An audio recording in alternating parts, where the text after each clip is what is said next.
a la orilla del río,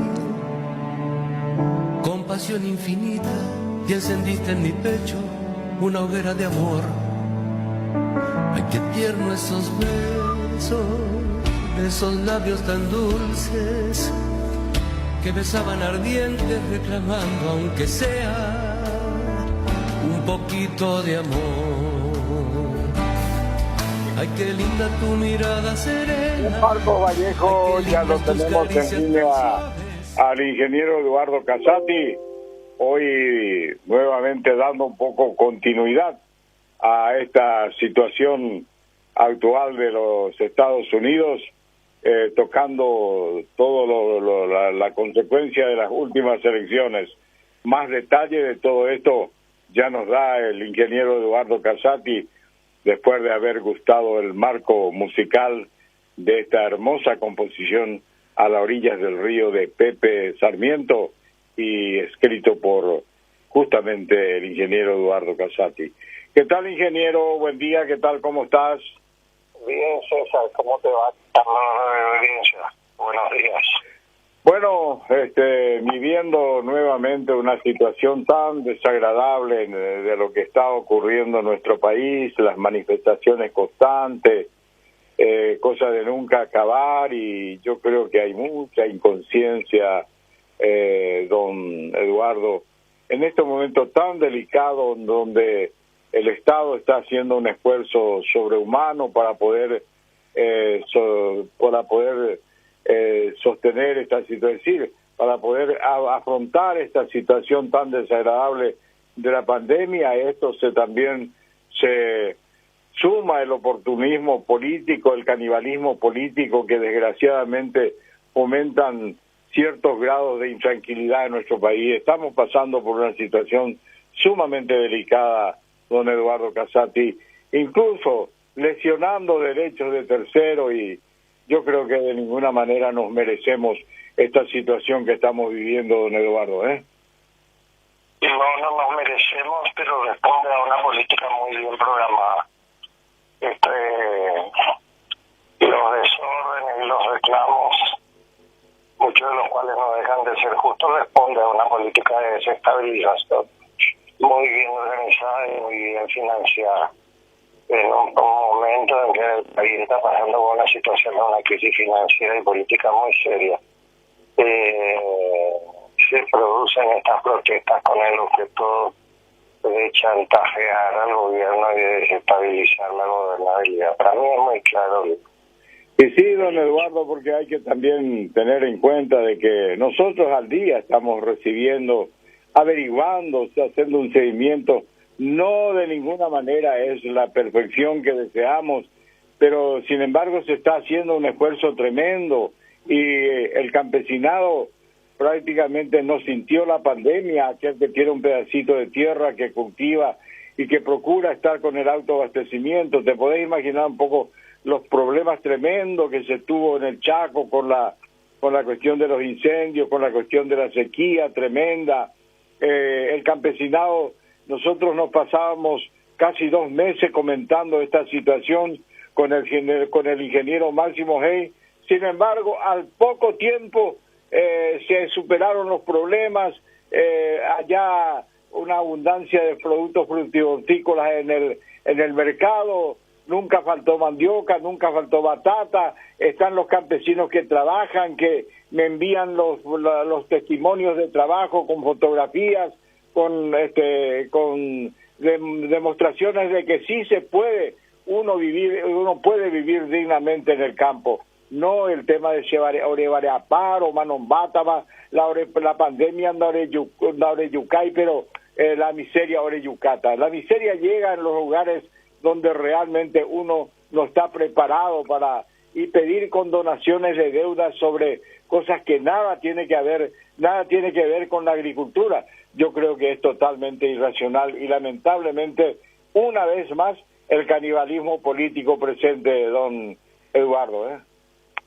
Yo creo que es muy racional, es la manera de sacar ventaja de una situación de debilidad institucional que tiene el país y el gobierno. Para mí es un chantaje. En Siria ya sinceramente no sé qué habría que hacer.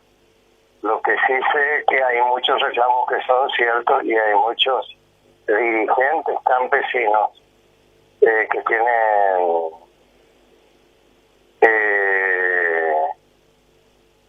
faltos de honestidad que hacen de eso la misma cara de 20, 30 años atrás estamos viendo, don Eduardo. Bueno, pero vamos a nuestro tema, porque esto es una cosa de nunca acabar, ¿eh?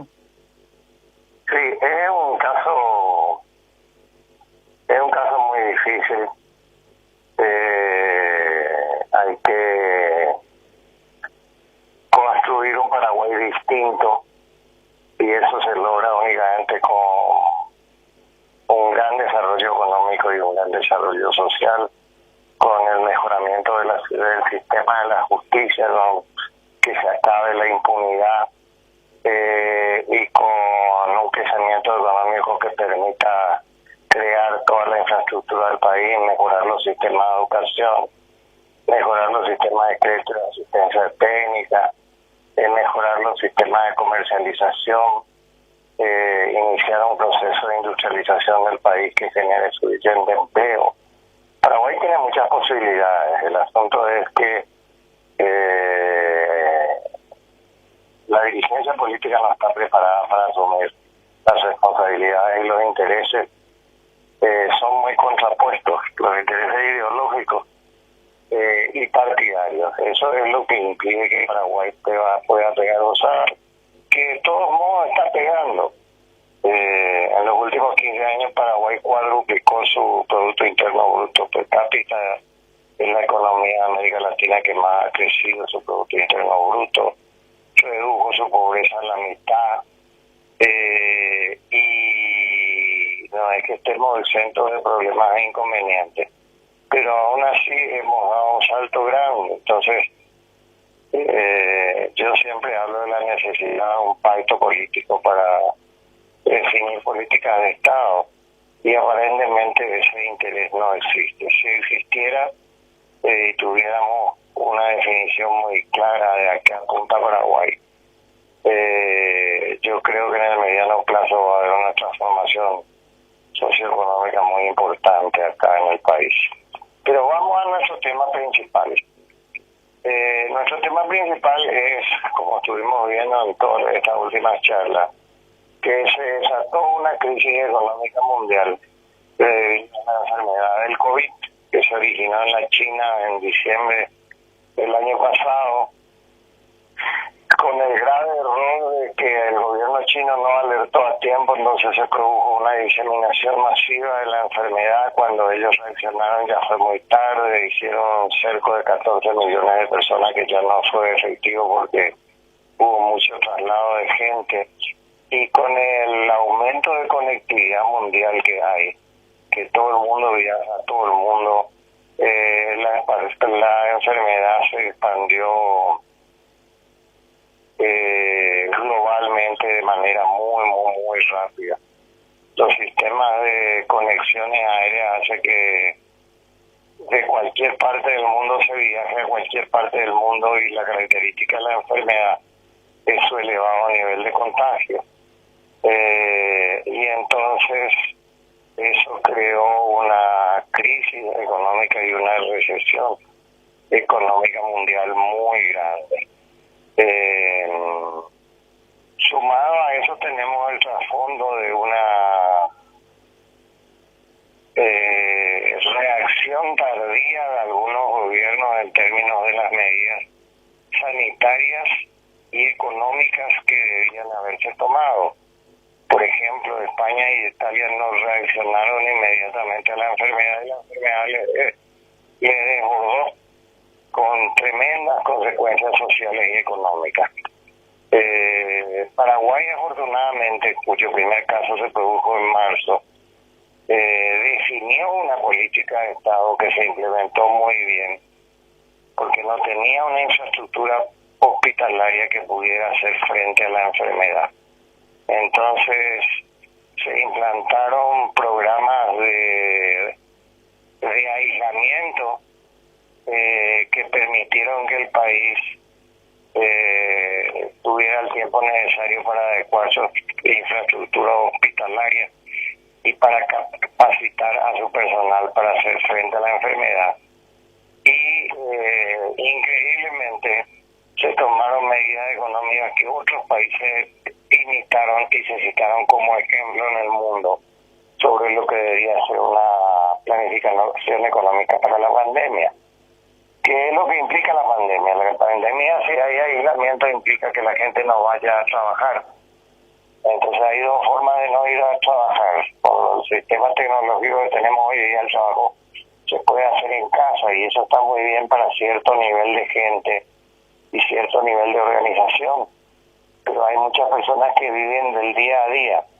Entonces esas personas que son marginales necesitaban una ayuda crediticia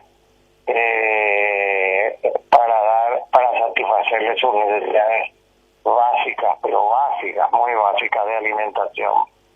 Y también la economía necesitaba una inyección de dinero muy grande para que no colapsara el sistema financiero, para que las pequeñas, medianas y grandes empresas tuvieran flexibilidad financiera para que la amortización de los préstamos se flexibilizara y se corriera en el tiempo y se bajara las tasas de interés.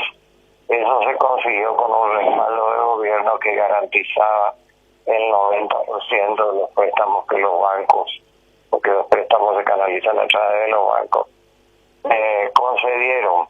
Y con muchos errores o con muchas dificultades, sobre todo en la parte de licitaciones, donde hubieron fallas muy grandes. Yo creo que el sistema hasta el momento funcionó y funcionó relativamente bastante bien. La economía se liberalizó y ahora parece que el nivel de infestación es tan alto que nos estamos quedándose en cama y se van a volver a retroceder los pasos. Pero no, eso no es culpa del gobierno, eso es culpa de la población que se olvida de seguir las recomendaciones que hasta el cansancio nos dijeron. El distanciamiento, el lavado de las manos, el cuidado personal, el no reunirse con grupos de personas con quien no se tiene contacto permanente. Y bueno, vamos a tener que pagar el precio de aprender que tenemos que cuidarnos porque la situación es delicada, es grave. El nivel de infestación de la enfermedad hoy día es muy alto. Está sumamente diseminada. Yo creo que todo el mundo ya tiene un amigo fallecido, ya no es un muerto extraño, sino es un amigo conocido que se muere. Entonces hay que tener mucho cuidado, hay que ponerle mucho ojo a eso. Bueno, eso es lo que pasa en relación a Paraguay. En relación al mundo, pasan dos cosas. El mundo está muy polarizado. La crisis económica del COVID golpeó muy fuerte. Hubo una recesión económica en todos los países. Finalmente la mayoría de los países afrontaron la crisis a través de endeudamientos muy grandes, inyección muy grande de dinero para reactivar la economía de la misma manera que hizo Paraguay y en muchos casos siguiendo el ejemplo paraguayo. Y hubieron dos tendencias: países que tomaron en serio la enfermedad y se cuidaron, y países cuyos gobernantes no creían en la enfermedad y no tomaron las medidas de precaución necesarias. Y voy a citar dos ejemplos. Estados Unidos tiene 12 millones de personas infectadas y 240.000 muertos, porque el presidente no creía en la enfermedad y no creía que tenía que usar tapabocas y no transmitió el ejemplo. Entonces él mismo se contagió. En Brasil pasó lo mismo. El presidente Bolsonaro tampoco creía, despidió a varios ministros de salud porque le imponían, le sugerían imponer medidas de control sanitario que no se impusieron, y la enfermedad se diseminó de una manera brutal, con una carga viral muy alta. Carga viral es cuando las personas que tienen la enfermedad se contagian con varias personas. Es distinto contagiarse de una sola persona que contraer el virus de varias personas. Cuando la carga viral es alta, el tratamiento es mucho más difícil y la mortalidad es mucho más alta.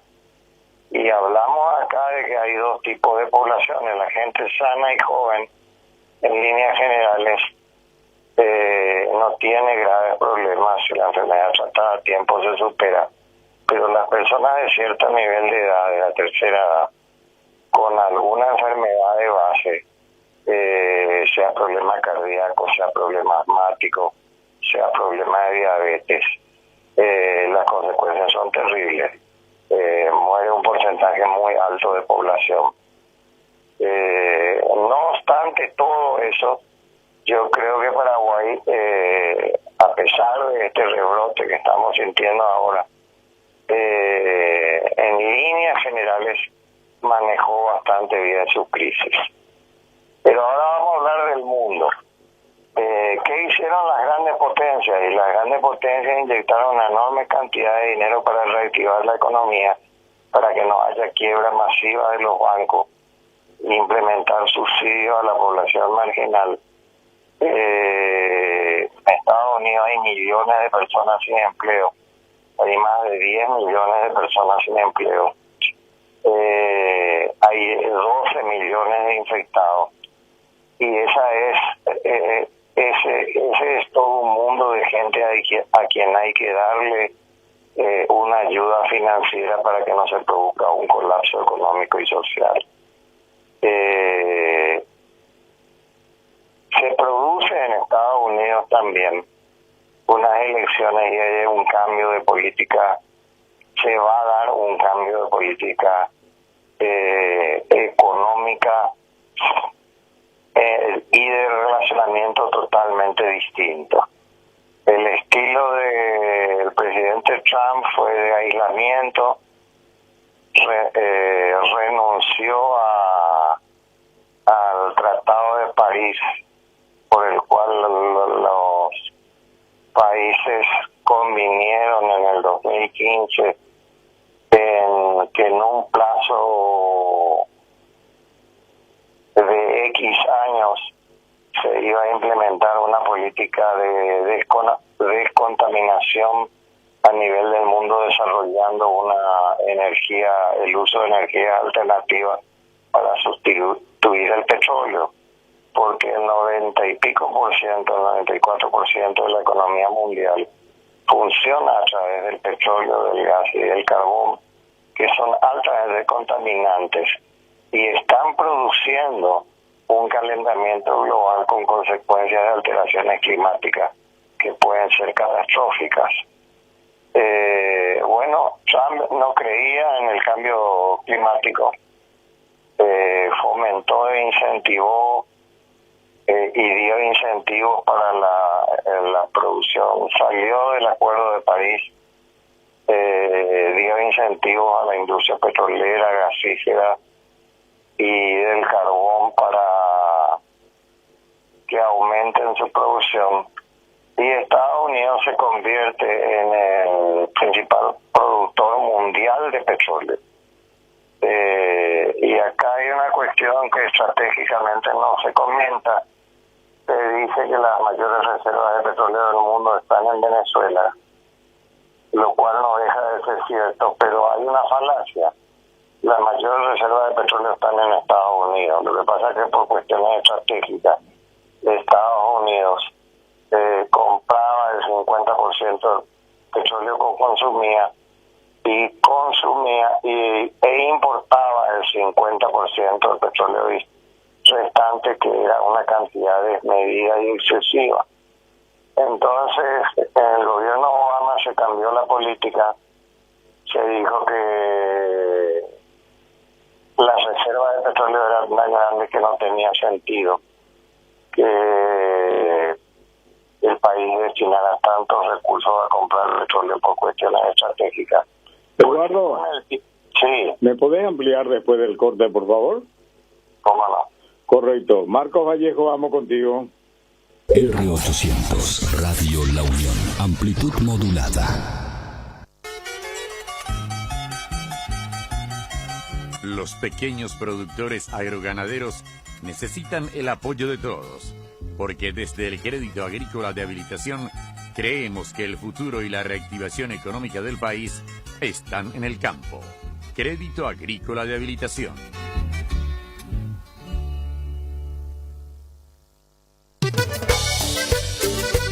Para brindar hoy con la familia y con los amigos te digo hoy, aristócrata, que la mejor caña paraguaya es aristócrata, sí señor. Aristócrata, y preparar tragos exquisitos para tus fiestas es lo mejor. Porque la vida es más sabrosa tomando Ari, ya es tradición. Es la mejor caña paraguaya, Ari es capaz y es para vos. ¡Sí, señor!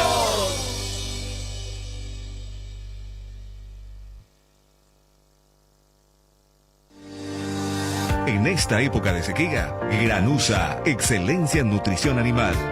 Con su línea para bovinos de carne, leche y equinos, pone a disposición de los productores técnicos altamente calificados para la elaboración de la mejor estrategia nutricional, de acuerdo con la disponibilidad de pasto y con los objetivos de cada categoría de animal. Granusa, excelencia en nutrición. Encontranos en www.granusa.com, Facebook e Instagram.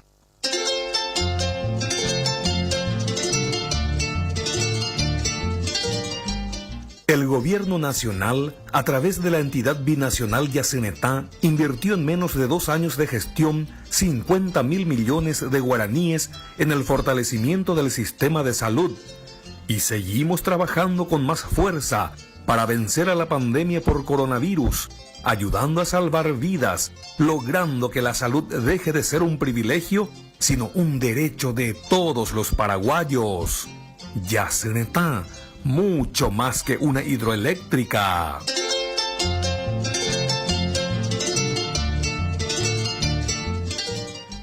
La Unión R800 AM.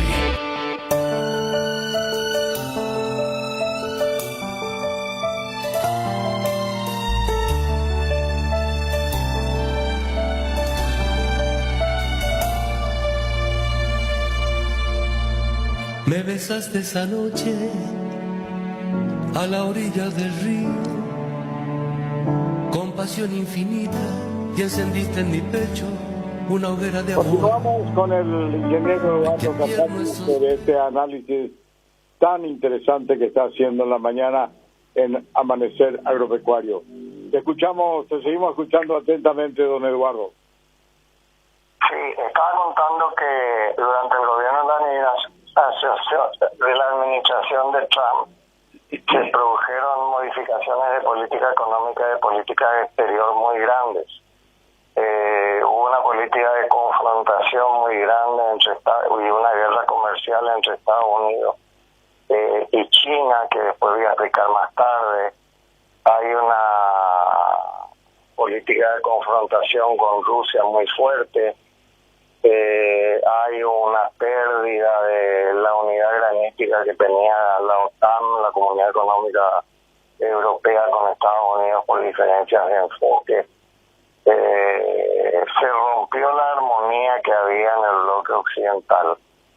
Y la idea de Trump era que él había ganado las elecciones basado en sus elecciones en el desempleo que había en Estados Unidos, que era alto, porque la industria americana estaba migrando mucho al exterior.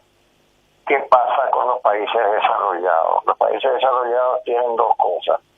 Tienen una enorme cantidad de capital y una enorme cantidad de tecnología, pero los salarios son muy altos.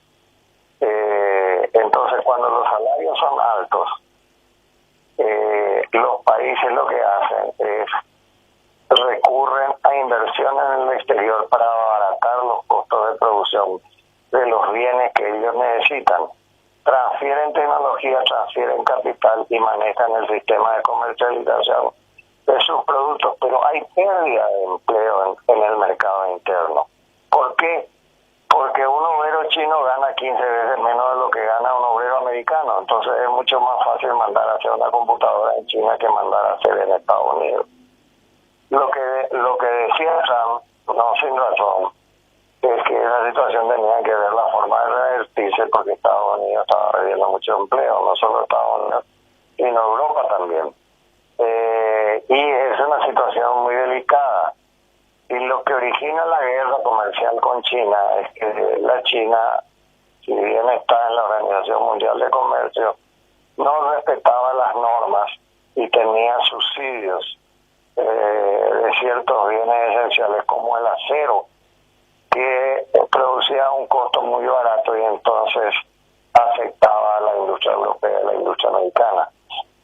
Entonces Trump empieza con una serie de medidas represivas que son aranceles a la importación de los productos chinos para nivelar esas diferencias, y los chinos responden de la misma manera aplicando aranceles a los productos americanos. Por ejemplo, uno de los grandes perjudicados en esta guerra fue los agricultores americanos. Estados Unidos es el principal productor mundial de soja y China compraba casi toda la soja americana. Pues dejó de comprarle, como Estados Unidos le impuso tasas preferenciales a la importación de acero para nivelar la diferencia. China le puso y dejó de comprar la soja americana, y el gran beneficiario fue Brasil, que colocó toda su producción de soja en China. Bueno, Trump inició una política de aislamiento. Trump inició una política diplomática distinta, de no discutir ideas, sino de imponer ideas basadas en una posición de fuerza. Y eso tuvo consecuencias muy serias en el relacionamiento a nivel comercial y mundial de los países. Y ahora que acaban de ganar los demócratas en las elecciones muy reñidas en Estados Unidos, cuyo ganador oficial no está confirmado todavía por el gobierno de Estados Unidos, por la unidad responsable, pero que se sabe que es bien, va a haber un cambio radical de política en todo sentido. El énfasis del nuevo gobierno va a estar dado en el combate al COVID-19, que Trump desconoció. Tienen 12 millones de personas infectadas y 240.000 muertos. Hay que hacer lo que se hizo en todos lados. Hay que reconocer la existencia de la enfermedad. Hay que obligar a tomar medidas preventivas. Hay que tener controles sanitarios. Hay que seguir avanzando en los trabajos de investigación para la producción de la vacuna. Afortunadamente, el nivel de tecnología que hoy tenemos es muy alto y hay 3 o 4 vacunas que parecerían que pueden ser muy eficientes y que puedan ayudar a terminar la enfermedad. Pero también hay que tener en cuenta que la producción de vacunas tiene o conlleva un proceso de experimentación que es muy largo. El desarrollo tecnológico se puede dar, se puede producir la vacuna, pero no se puede largar la vacuna al mercado sin hacer suficientes pruebas para medir los efectos secundarios. ¿Por qué? Porque no se sabe, es una enfermedad nueva, no se sabe cuáles son las consecuencias colaterales de la nueva vacuna. Vamos a suponer que yo vacuno 2.000 o 3.000 millones de personas y en un principio no se note, pero haya un efecto secundario de algún efecto degenerativo que ocasione un daño a la salud, y eso es irreversible. Si yo vacuno masivamente a la población sin detectar el efecto secundario y después se produce el efecto secundario, esa persona ya no se puede solucionar ese problema. Por eso que hay que ser muy cauteloso en el uso de la vacuna. Hay países que están muy desesperados queriendo implementar el uso de la vacuna y eso no es de ninguna manera aconsejable. La vacuna tiene que empezar a aplicarse en el momento oportuno. Bueno, Estados Unidos está en una situación económica muy, muy, muy delicada. Está con un déficit comercial que es espantoso. Está por la cuestión del COVID, inyectó millones, pero millones de dólares para paliar en parte la recesión económica que fue muy grande. Si no hubiera sido por el COVID, posiblemente Trump hubiera ganado las elecciones porque había tenido con la implementación de su política una recuperación económica importante. Pero con la aparición del COVID, el Producto Interno Bruto de Estados Unidos tuvo una caída del 9%. Y para paliar la crisis financiera se inyectó una masa tan grande de dinero que equivale al 70% del Producto Interno Bruto de Estados Unidos.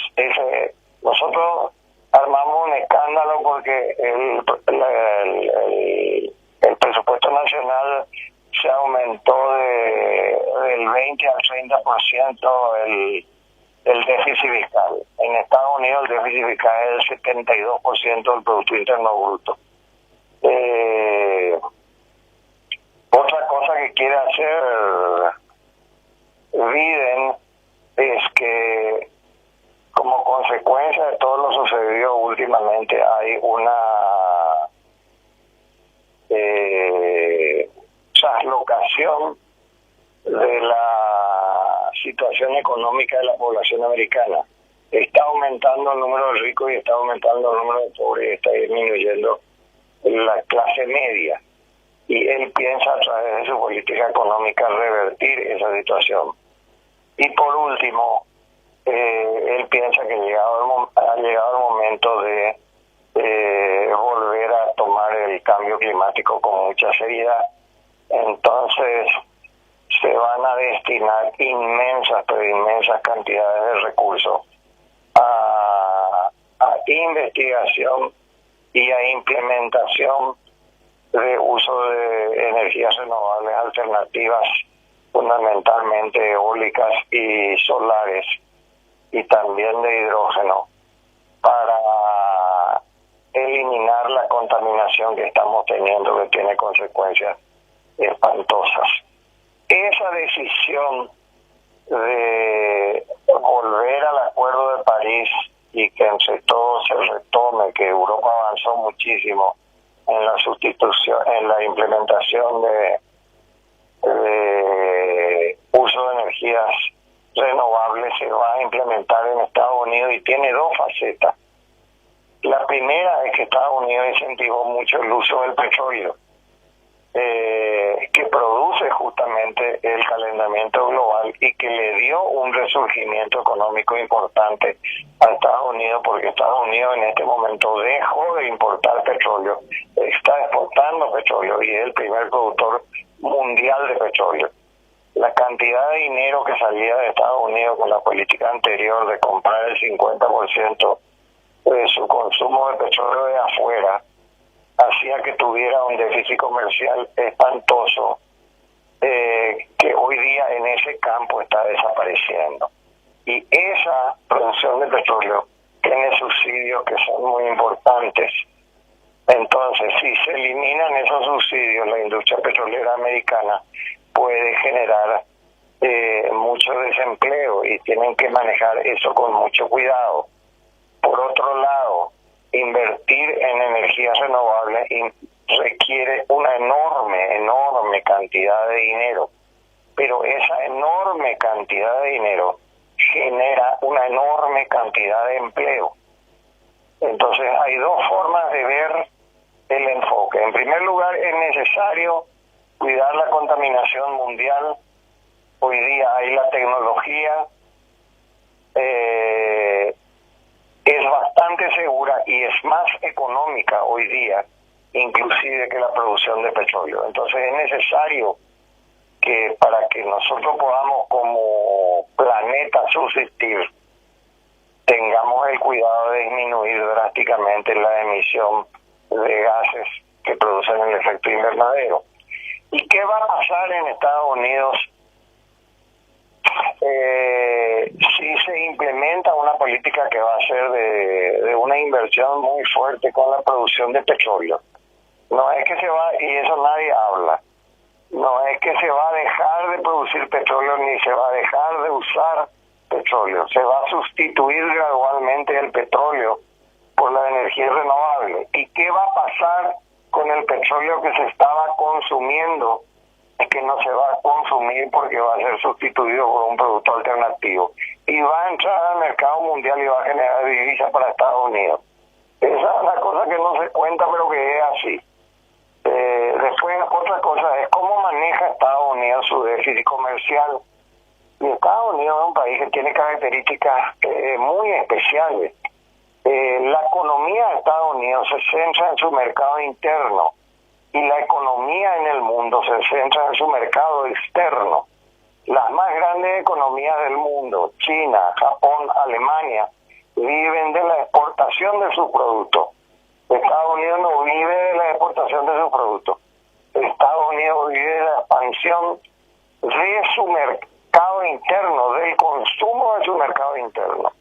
¿Qué hace Estados Unidos para cubrir esa diferencia de ese déficit comercial que tiene? Y Estados Unidos tiene millones y millones y millones de dólares invertidos a nivel del mundo a través de compañías americanas y controla el 25% de la economía mundial, controla Estados Unidos. Controla el 24% del Producto Interno Bruto mundial es de Estados Unidos. El de 16 es de China y el 20 es de Europa. En las charlas anteriores había dicho que va a haber una alteración de ese equilibrio, que los países en vías de desarrollo, que van a crecer a una tasa mucho más alta, van a desplazar a los países más desarrollados. En el año 2050 o en el año 2030, China va a ser ya la primera economía mundial, Estados Unidos la segunda, India la tercera, y así sucesivamente. Muchos países emergentes van a ocupar las posiciones de privilegio en la economía mundial. Eduardo, sí. ¿Me permitís cumplir con los patrocinantes y luego continuamos los minutos finales de Amanecer Agropecuario? ¿Puede ser? Sí, puede ser. Muy bien. Marcos, contigo. Radio La Unión, R800 AM. El Crédito Agrícola insta a los emprendedores a formalizar su actividad, pagando impuestos para acceder a líneas de créditos a bajo interés.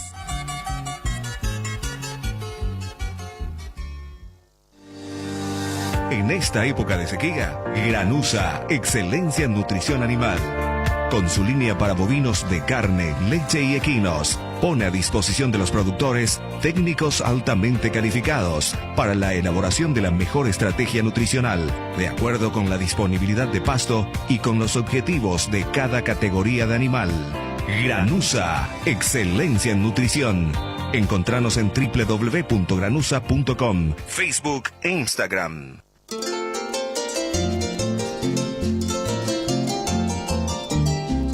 Ñanenetan Gobierno, Entidad Binacional Yacenetán Upibé, Mocoin Año Boibé hoy por 50.000 millones de guaraníes, hoy pojanojo mojesainvebo malmabeteba tetanguarape, peinaro momarandumiron ba apombarete jaro jovo, yaibete jañajundi jahuaco pandemia bayete jeraba coronavirus, opababete paraguaira hija membúnico y derecho oñepojano, jesain jaoicoponavo, Yacenetani con daja EIPTI hidroeléctricante.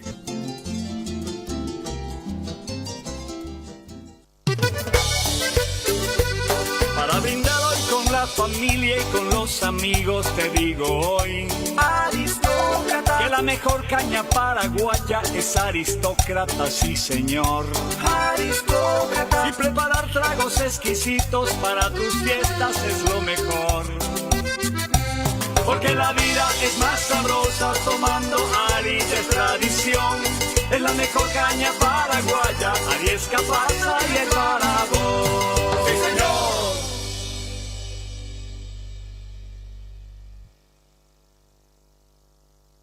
R800, Radio La Unión, amplitud modulada.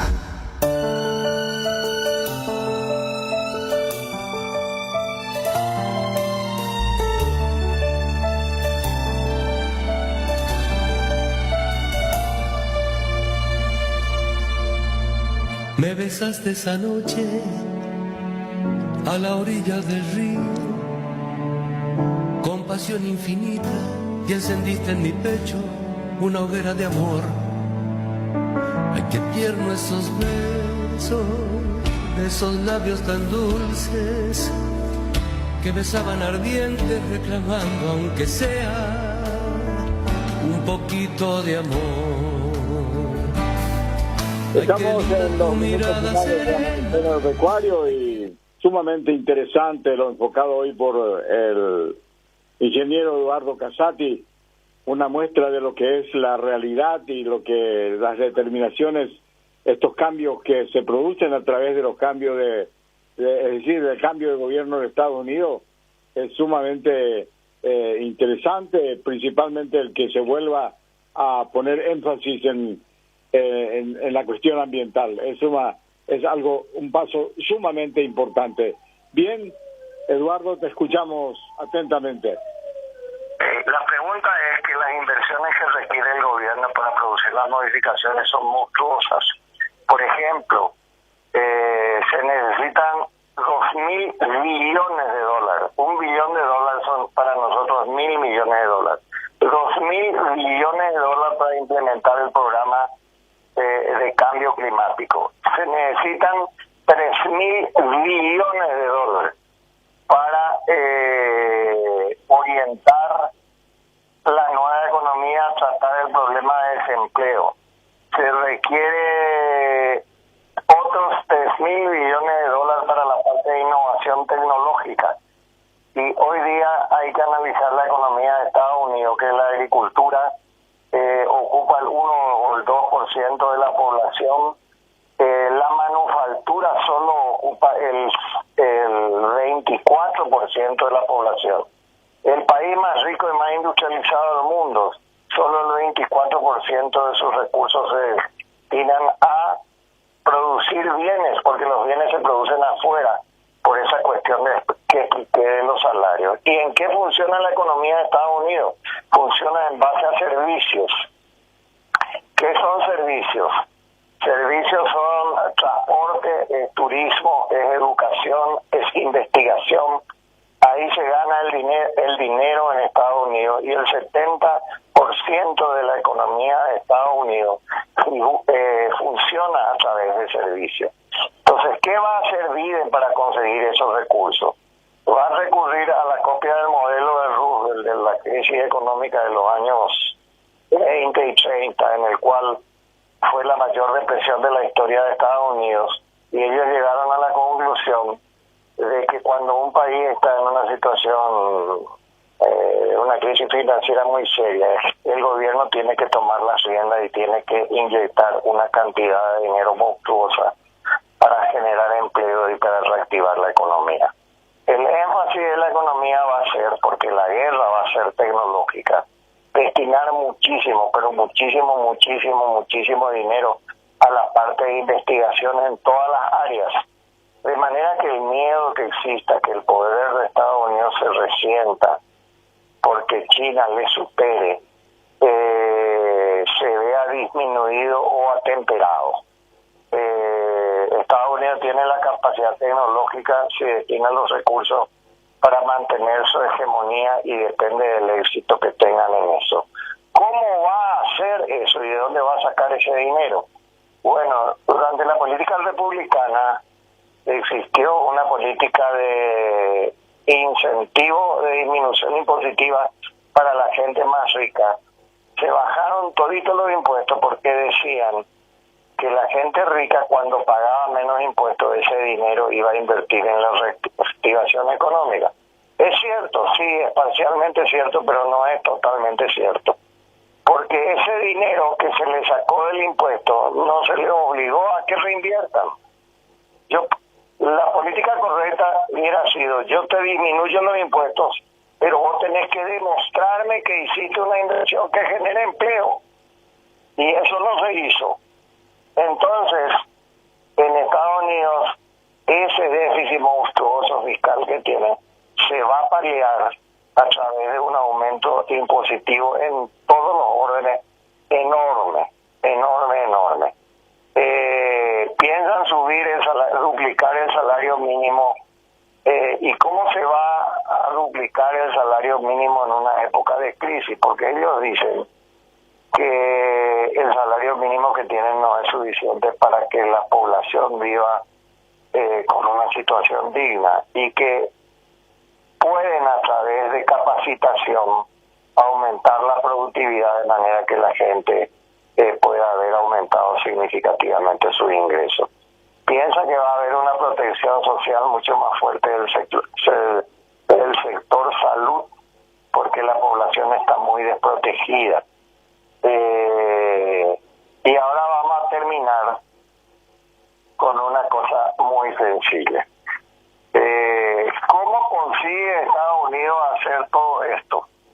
Bueno, Estados Unidos es el cuarto país más grande, el tercer país más grande del mundo.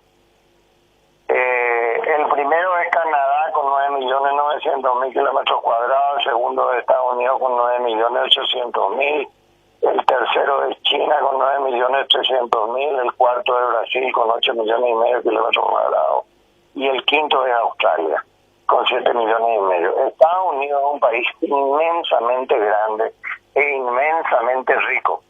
La disponibilidad de recursos naturales que tiene Estados Unidos es virtualmente ilimitada. En la parte de minería, por ejemplo, es el principal productor mundial de carbón, de uranio, de molibdeno, de fosfato, de manganeso, de oro, de platino, de aluminio, de hierro, de zinc, de mercurio. Es impresionante, y no obstante sigue haciendo importaciones muy grandes de este producto porque consume todo lo que produce. Es el mayor productor mundial de carbón, a pesar de que el carbón es una industria en crisis, está eliminando la producción de carbón porque es sumamente contaminante.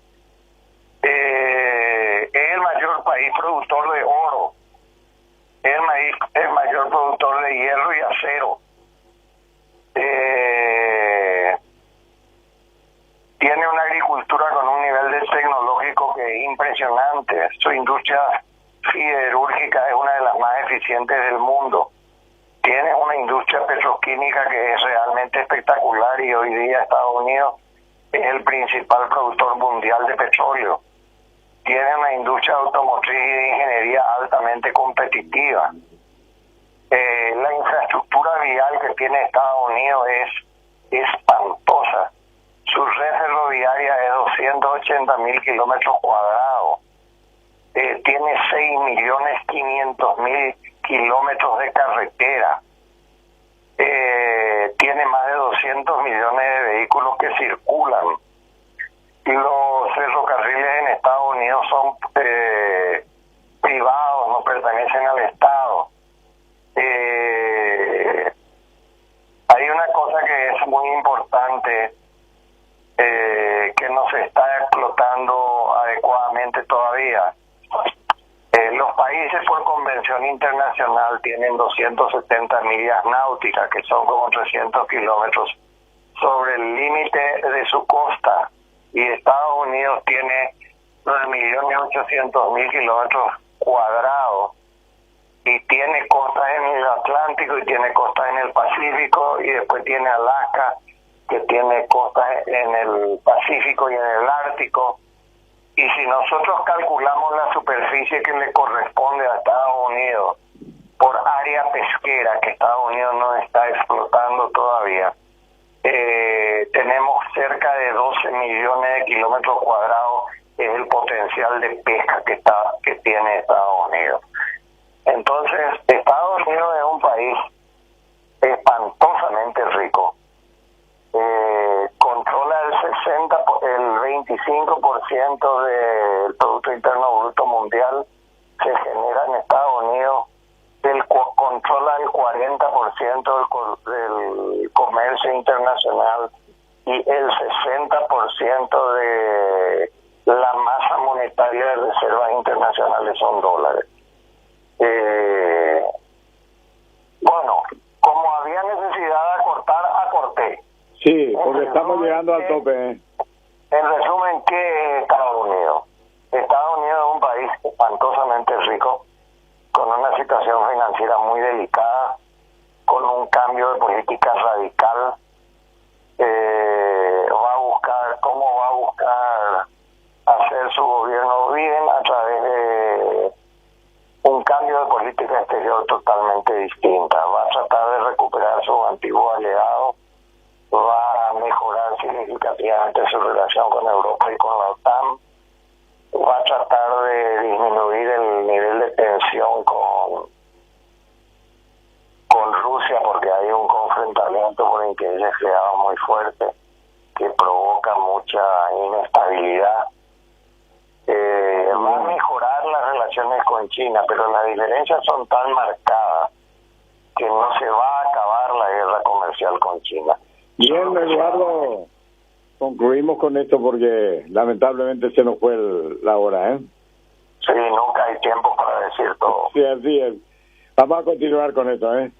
Muchas gracias, don Eduardo, por tu participación. Listo, gracias.